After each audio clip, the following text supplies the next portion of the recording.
In the day's other news, the U.S. death toll from COVID-19 reached 650,000 out of nearly 4.6 million worldwide.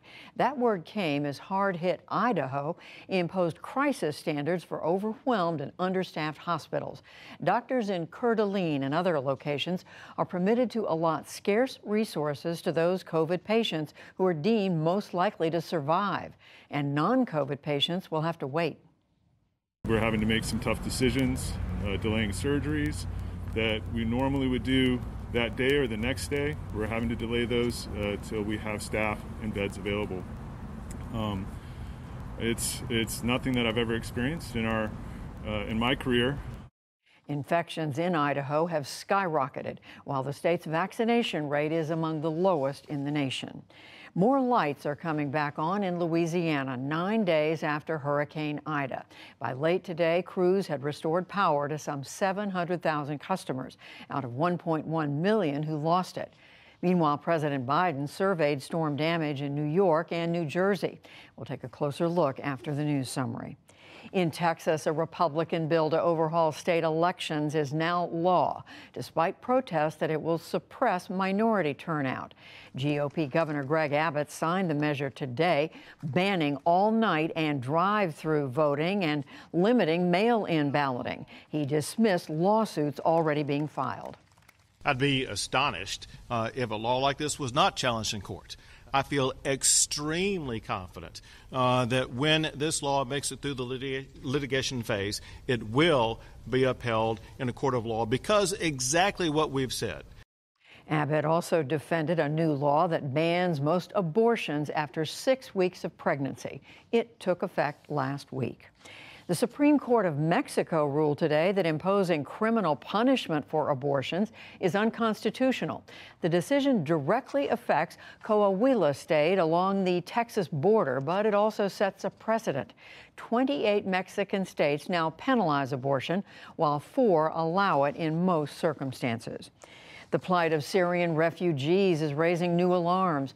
Amnesty International reports that Syrians who have returned home have been jailed, tortured, and even killed by security forces.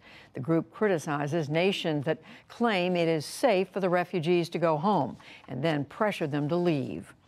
Mass demonstrations unfolded today across Brazil in support of embattled President Jair Bolsonaro.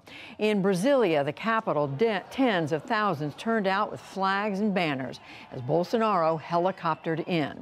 He blasted judges for jailing some of his key supporters on charges of supporting violence. We don't want disruption. We don't want to fight with any branch. But we can't accept anybody's efforts to distort our democracy. We can't accept anybody who puts our freedom at risk. Bolsonaro has said that he might reject the results if he loses his re-election bid next year. Leaders of 3 major branches of Christianity appeal for action on climate change today in their first ever joint statement. Pope Francis, along with the Archbishop of Canterbury, Justin Welby, and Ecumenical Patriarch Bartholomew I, the leader of Orthodox Christians, came together today. They urged an upcoming UN climate summit to, quote, listen to the cry of the earth. Back in this country, thousands of firefighters in Northern California have made more gains against the giant Caldor fire. Their progress in the Lake Tahoe region is being bolstered by cooler temperatures, higher humidity, and easing winds. The fire is now about 50% contained. And on Wall Street, stocks mostly gave ground. The Dow Jones Industrial Average lost 269 points to close at 35,100. The Nasdaq managed to add 10 points, inching to another all-time high. The S&P 500 slipped 15. Still to come on the NewsHour, how the Gulf Coast and the Northeast dig out from Ida's wake. The director of the African Centers for Disease Control discusses global vaccine inequity. A New Jersey town heavily impacted by the 9/11 attacks reflects on that tragic day. Plus, much more.